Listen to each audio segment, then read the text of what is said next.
And just start to take a few deep breaths.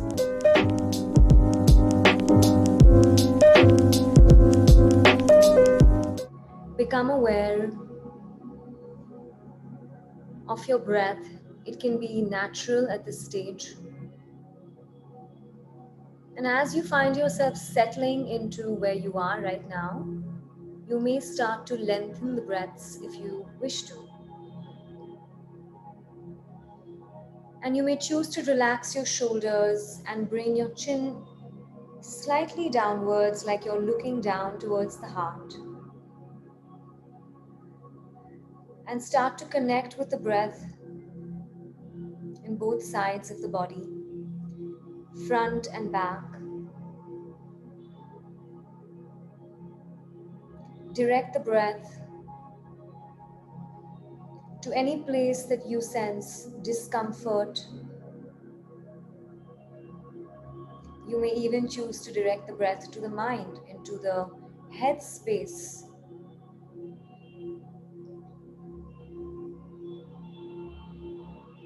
And now let's bring a beam of light to come through the top of your head. Travel down the head, down the throat, down the chest, down the hips, down the knees, and make its way down through your feet, connecting you to the center of the earth. So this bright light is going all the way and connecting to the center of the earth. And then now you will sense, see, or feel energy from the center of the earth coming up into your feet, up the legs, up the hips, up the torso, up your neck, shoulders, head, out through the top of your head, and connecting all the way with the sky. So you are now bringing your connection with Father Sky and Mother Earth.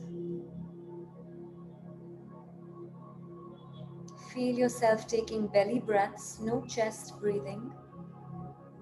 Allow the breath to be silent.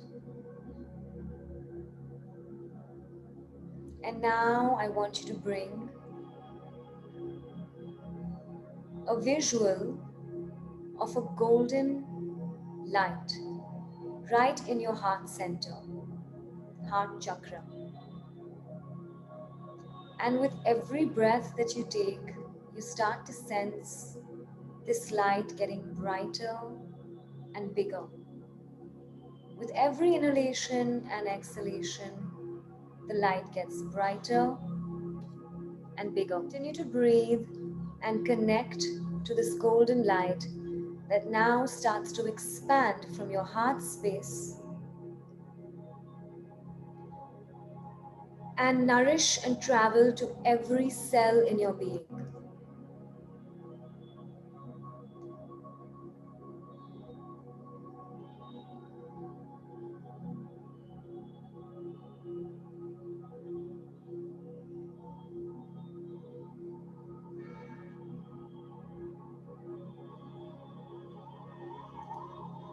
And gently now bring yourself back into your body and into this moment.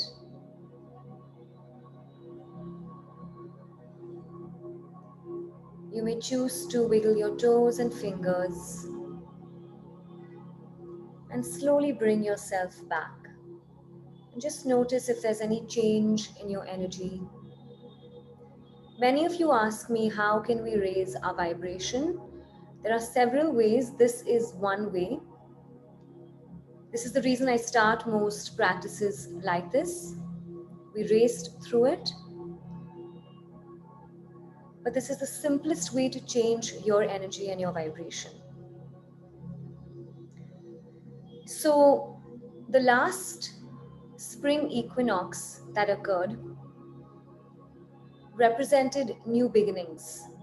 The summer solstice represents the next step in this divine rhythm. It always occurs in Cancer season, And it reminds us to actually go inward and find a sense of nourishment that we need for our growth and evolution.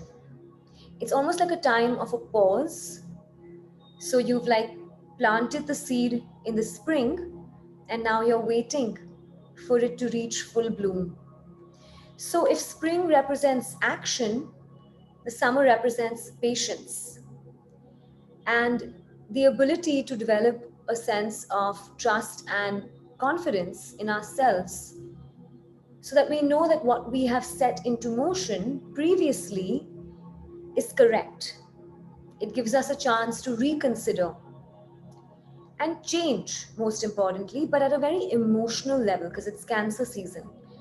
And Cancer is all the way at the bottom of the ocean. It's the water energy, very emotional. So it's almost like this transition from action to nourishment. And that's exactly why the sun gives us these long nights of summer, a lot of light coming in. And to me, summer feels like a time to work on myself, but also to explore and expand and find meaning. I always sense a big shift when the summer um, solstice happens, and I'm sure some of you can feel it as well. And so it's a time to develop faith in your life and squash that darkness within. I mean, it's much larger than that because we do that day on day. But just like the sun, we remind ourselves that we will rise each day, no matter what life brings, no matter how difficult things have been. So, with this basic understanding of the solstice, um, I want to have you guys understand that what we're doing today is very sacred work. And a couple of you missed it when you came a little later. Uh, this work requires a certain sense of commitment and integrity. And do that no matter how difficult the work seems, because I want you to continue these practices for at least the next week or the next 2 weeks on your own. They're simple, accessible, and you have the recording. I will also record the meditation by itself so you can have it. Um, let's hope I remember to do that. But largely, what we're doing today is we are working with this energy of patience, of inwardness, to do clearing of the womb. Because why do you need to have a sense of integrity? Why do you need to have a sense of commitment? Is because what you do today affects the entire group. And that's why, even though a lot of you, I would have liked a lot of you to be in the class for this work, I still got guided by my guides that it's fine for people to have the recording. Things have opened up. It is really time to do this work. It's very fitting, and I think what I've been experiencing with some of you in personal sessions also sort of led me here.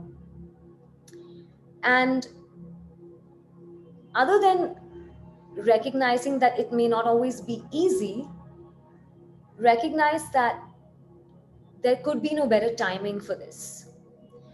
Couple of you have just gotten married, couple of you are going to get married. This is absolutely important work, because the solstice is about evolution, and the humankind cannot evolve as a whole without this clearing and activation of the womb. So, we talk about ascension, we talk about, in these sessions, we are constantly working on evolution. But this is when this is unresolved, when the energy here is not serving the purpose it's meant to serve us, we can only go that far. So see this as something that's connected to your divine purpose, not just to your woman self, although that is a big part of it. So before I go on, I want you guys to, in the chat window, tell me, what is a woman? And whatever comes up for you, please go ahead and write it. And I'll be reading.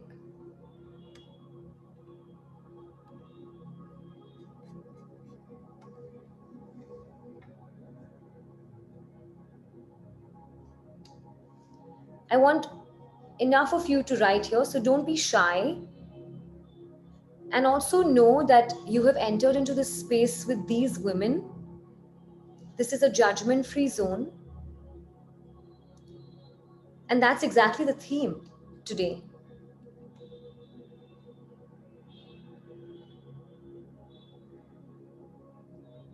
Okay, I want more of you to tell me, what is a woman?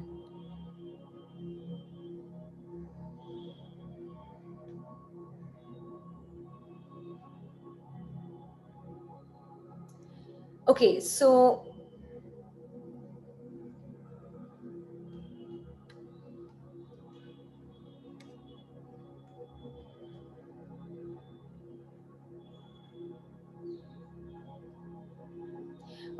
one of you said she's a provider. Another said a woman is a creator, a strong being, a protector, a giver, a nourisher, empathetic, combination of all whom she meets. I have to admit, unconditional, selfless protector contains the universe creation within her. I have to admit, I'm quite proud of my little group here, even though it's only a third of you guys compared to usual. I feel like something has shifted in the last year with you guys, because when I did this in another setting, people still gave me words like protector, provider, creator. They said goddess. So this is a bit twofold. What we miss as women is we forget that we are first a person. That's why you see a lot of Instagram handles now say she, her.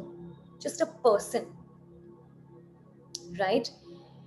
I love that one of you said that she contains the universe, because that is in some way related, but she's always a person first. So I'll come back to what answers you'll have given me. And Leah has made a very good point, which we'll come back to. So, if you were to ask a man, what is a man? He would never talk about his roles. He would say, I'm a man. Then he'd say, I go to work, I have a family. But if you ask a woman, she'll say, I'm a daughter, I'm a wife, I'm a sister, I do this work. But it's very rare for a woman to say, I'm a person, individual, a unique human being first. Historically, colonization is what took away the essence of womanhood. Prior to that, women who were in parts of largely tribes had shared a great sense of not only equality with men, but their own individuality and uniqueness about themselves. Because all women and men brought up children together. They brought up all children together. All the women and all the men took care of all the children. And they had equally important roles and very clear purposes. So when a woman bled and when women had their cycle, all the women went away from the tribe to a different location, not because it was something bad, so that they could rest, connect with themselves, and most importantly, connect with the divine feminine cosmic energy within them, the wisdom within them. And when they would come back with all these downloads from the lunar energy, because they would all bleed with the new moon in those times, in that dark night, they would come back with certain important information that was relevant to the safety of the tribe. They would be able to say that this is going to happen, there's going to be a storm, there's going to be this kind of an attack, we should change this location here, and then they would make those changes. Now, unfortunately, we look about on that time as something that is like, oh my God, I got my period again. I mean, I'm not going to say that we all look at it as something as filthy or dirty, but it is largely looked upon in many, many homes, maybe not in cosmopolitan Bombay city, as where women are kept in a different room, they have a different plate to eat out of. And actually, I've had this conversation with my husband's friends, and men have corrected me and said that actually happens even very much in Bombay, in certain homes. So, in essence, we women have been conditioned for generations to discard the sacred working within ourselves. And that's why so many women have PCOD, trouble bearing children, miscarriages, and with that comes shame. And of course, from all of that comes guilt. And so I was doing a different course on the weekend, which was about ancestral healing, totally not connected to the womb or women. And I realized that guilt is because I was studying with a group of Russians, not even Indians. Um, Guilt is not an emotion, it's a state of consciousness because it has a way of seeping into every other aspect of our lives. It's like to be a woman equals having guilt, the way it is at the moment. Let me ask you guys, how many of us have been made to feel guilty or guilt by our mothers or grandmothers? And just give me a show of hands.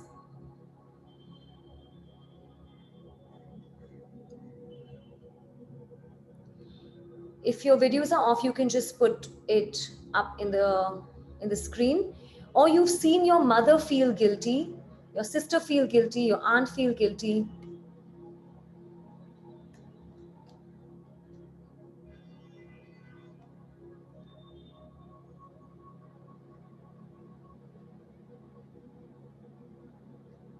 So I'm not seeing very many hands.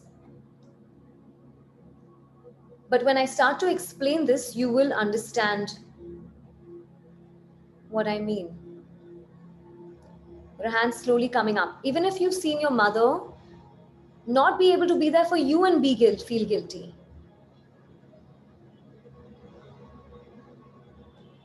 Or you felt guilty for just being a woman because you couldn't be there for your father or brother in the capacity that they could be there for each other in.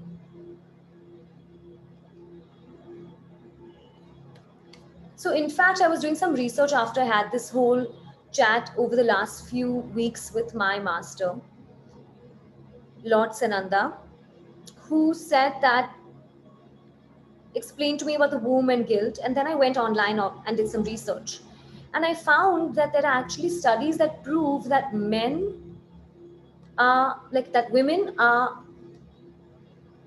significantly more guilty than men. And so, other than the fact that colonialism made and a male dominated society created this imbalance, we have continued to take this imbalance forward. And so, if acceptance of an issue is the first step to change it, we have to recognize our role in this very deep and layered issue. Because from what I've seen in the chat window, 50% of you raise your hands.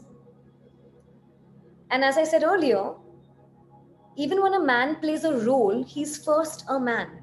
So the first thing is that we're not even able to accept that we are just people, we're just human beings, where all the roles we play and all the guilt that comes through it.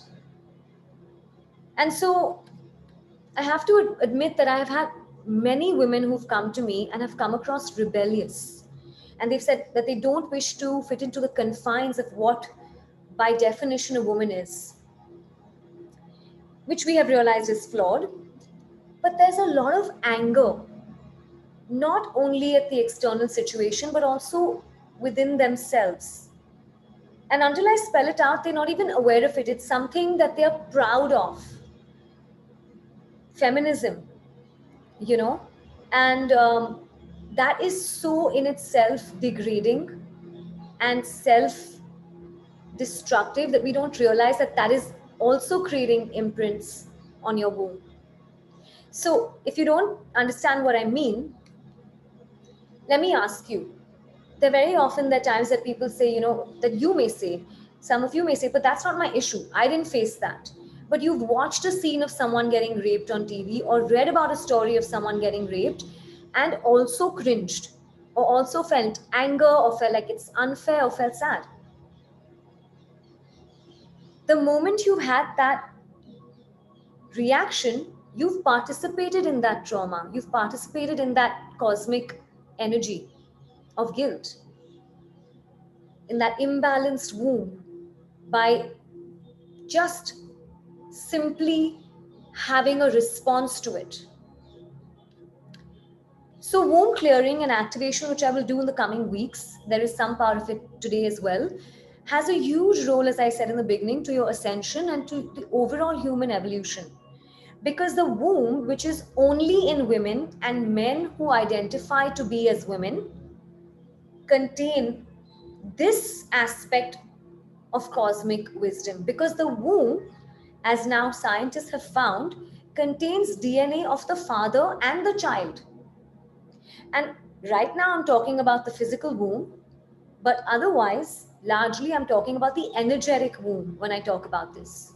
So the woman is truly the holder of cosmic energy, the propeller of human evolution as a whole. She's the holder of the sacred mind and the sacred heart. And she's the holder of the cosmic womb where universal creation takes place. And thank you for that, Natasha. It's truly where universal creation takes place. But we cannot access these amazing gifts, which are truly ours to claim. So many of you want to connect with your guides, but are not able to because we are constantly denying who we are at so many levels. So, when we talk about ascension to fifth density of consciousness, which is essentially, you'll read about it, called unity consciousness, till the sacred womb, and this is what my master has said, is cleared that oneness is only a dream. Because true oneness occurs when the masculine and feminine energy that reside deep in the womb lose their individual identity and become one. And it's not until they can become one that very consciously, intelligently, that we deliberately begin to redefine ourselves, we cannot evolve. And this work does not happen in a day. What I believe, or what you believe, what we believe about ourselves goes into the womb. Every single encounter, every single experience, every meeting with any person, man or woman, has left an imprint on our energy structure, which means it's left an imprint on our wombs. And we know this, but my master was saying that every energy in this world is connected. There's no separation. That's why there's something known as ancestral trauma or ancestral legacy. So if I'm guilty about doing something, it's not only affecting me, it's affecting every single person, because by feeling that guilt, I'm adding to that universal guilt energy in the universe. And when you feel guilty, you're tapping into that guilt and then adding to that guilt. So I was very disturbed when I was doing research on this work, and I learned that every girl child is born with the energy of guilt in her womb, because almost every mother has carried it. Let's look at our world itself. I'm not saying in this group there are people who have to have only sons, but certainly it's happening all around us, right? Where if a woman has a daughter, she's praying that I have a son, I have a son, I have a son in her womb, while the baby's in her womb, so that guilt has already gone into that unborn child's womb. Or if she didn't enjoy sex, or if she never had her partner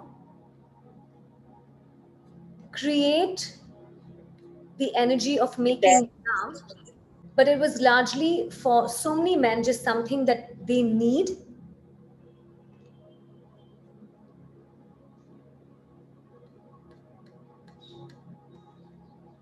We have created imprints on our womb. There are so many such scenarios, even in relationships where we are truly happy, we have joyful partnerships. There are times we've faked it, said we've enjoyed it, and just had the act of sex like it is something we just have to do. And there's been so much shame around the idea of multiple partners, shame around the idea of cheating, shame around the idea of having an affair with a married man, even though he should have felt the shame. We feel it, right? Or a partner who's with someone else. So everybody can probably relate to any one of these situations. And by virtue of that, everybody has an imprint on their womb. In fact, my mother used to always want me to be like the son of the family because it was considered to be better. So she pushed me to do things that I didn't want to do, suppressing my femininity at that stage so that I can be a high performer. And of course, in my rebellion, when I was young, I chose to have multiple partners because I wanted to explore this even more in my own way. So, can I just have you mute yourself? Okay, perfect. So, coming back to the universal energy, when we think of it like this, we're like, oh my God, how am I going to get out of this? How are we going to ever break out of this intense energy? And that's the simple part, as my master said, that even if one of us does the work, it affects everyone. Just like if even one of us goes through the trauma, it trickles its way to almost every woman. And so please remember, and I've said this even in a different scenario, that everything you do for the self affects everyone. Everything you do for the self, on the self, with the self, is for others, on others. And as I said earlier, we will hear of certain issues and say, but that's not me. I never went through that. Personally, when Me Too happened, I realized that I didn't have a real legitimate Me Too story. I had that. I was blessed. But when I saw how many people did, it created a sick churn in my system. And the number of people who then spoke up and told me the stories. I've heard of people having to have a gun at them so that they would have sex with someone. Like trauma to this extent. So it's all collectively here. And we just can't move forward spiritually while this exists. So, how do you know when something is resolved? With my own example, if something bothers me, if I have some kind of unresolved issue from the past that I have now resolved, if there's a trigger, you don't get triggered. That's how you know.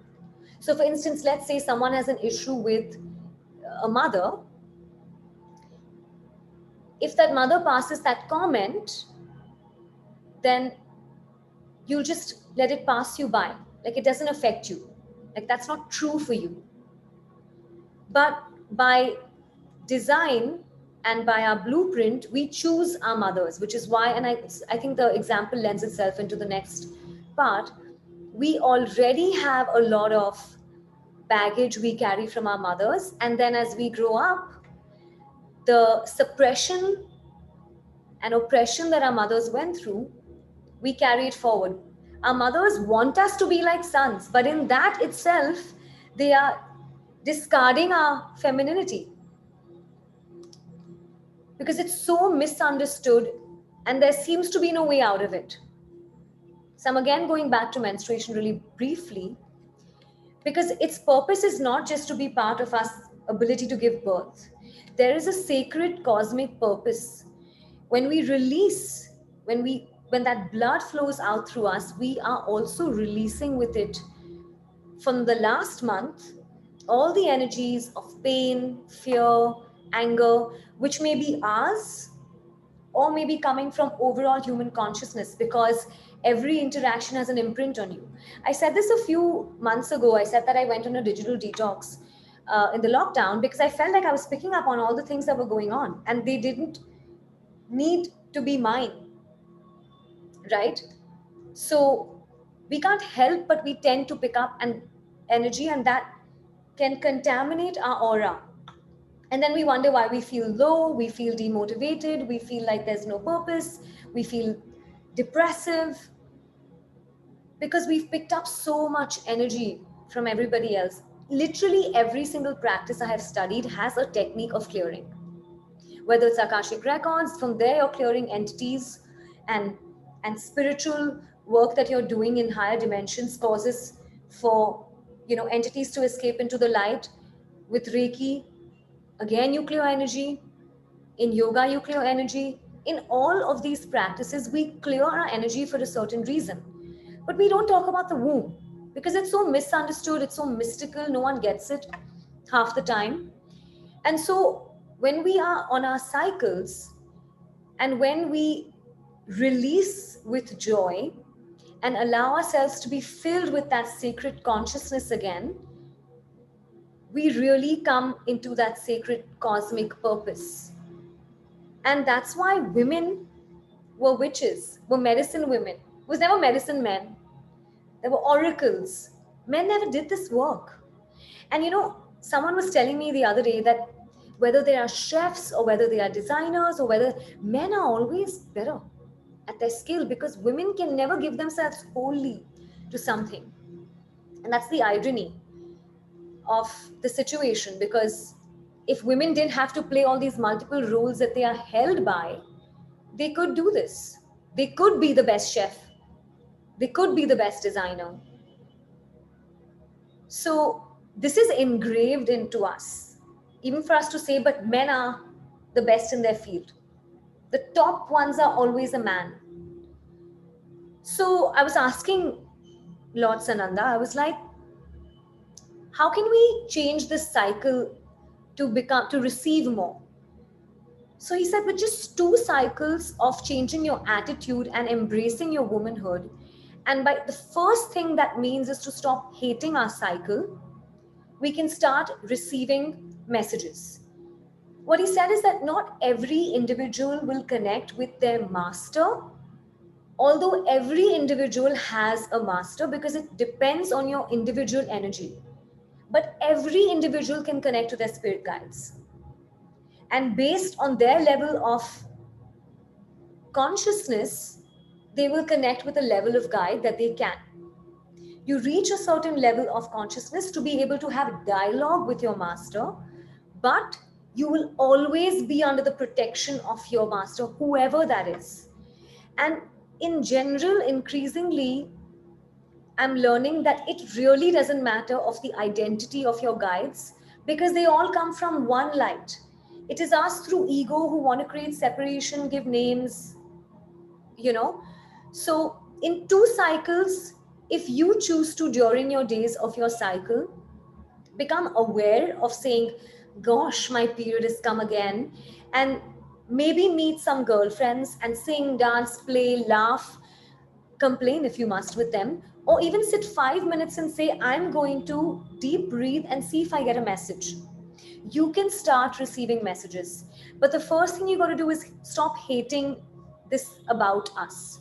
And I'm as guilty as you guys, because even though I don't have any period cramps, I rarely ever have had them. For me, it's just that since I live with my husband, he notices the change in me. And so then I'm like, oh God, now I'm getting into my period week. And I have started to have more intense reactions and more intense mood swings, because I'm like, God, that period week. So coming back to cramping, just a little note here. Cramps are sacred knowledge getting entangled with intellect. Cramps are basically sacred knowledge that is getting entangled with intellect.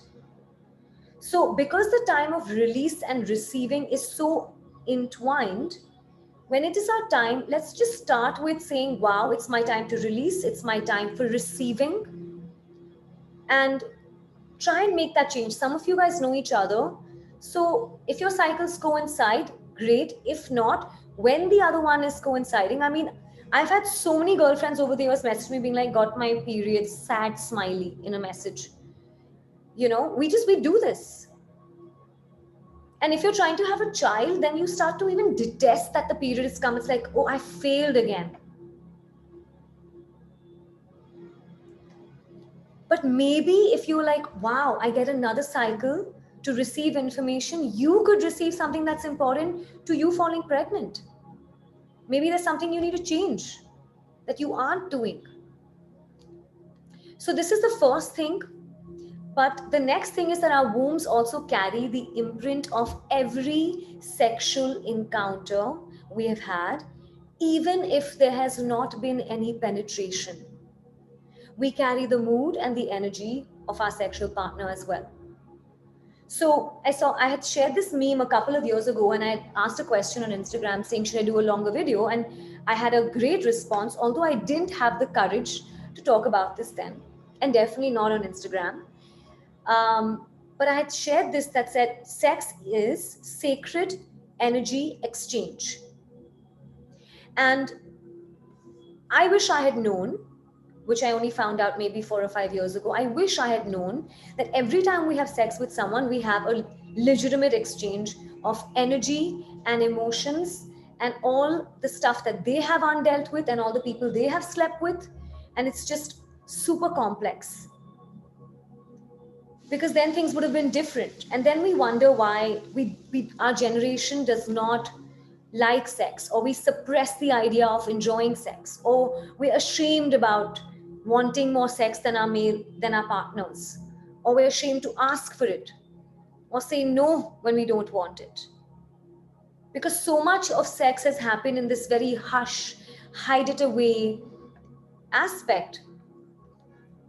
So for this first exercise, and I want you to do this regularly, and I will be doing it regularly as well. I have been doing it. And the beauty of the practice is that it's not intense. It's actually intense with the person with whom the relationship may have been intense. So pick someone with whom you just held hands if you want to start from your past. But also do it with your current partners, because there are times with our current partners too, we have said, oh, it was amazing. And you kind of didn't orgasm. Or you were drunk and you didn't want to have sex, but your partner was really into it, and so you just followed along, kept their heart. We create imprints when we don't enjoy sex, feel ashamed for sex, are not able to say no. We create an imprint when we've used it as a bargaining point. I have said in my sessions to my clients, the best time to bring up something important with your partner when there's disparities after sex, because they're most likely to actually acknowledge, listen, and change, because they are in that really good mood. I have said this to people, right? So at that moment, we use sex as a bargaining point and again create an imprint, because it was still trying to create some kind of control. Of course, if you feel like your partner is not hearing you and you're doing it from a perspective to bring respect or balance in the relationship, it's different. But even when we've had joyous sex, there is an imprint, because suppose we've had joyous sex with person A and we are not having it with person B, then every time we're thinking of that and feeling terrible about that relationship ending.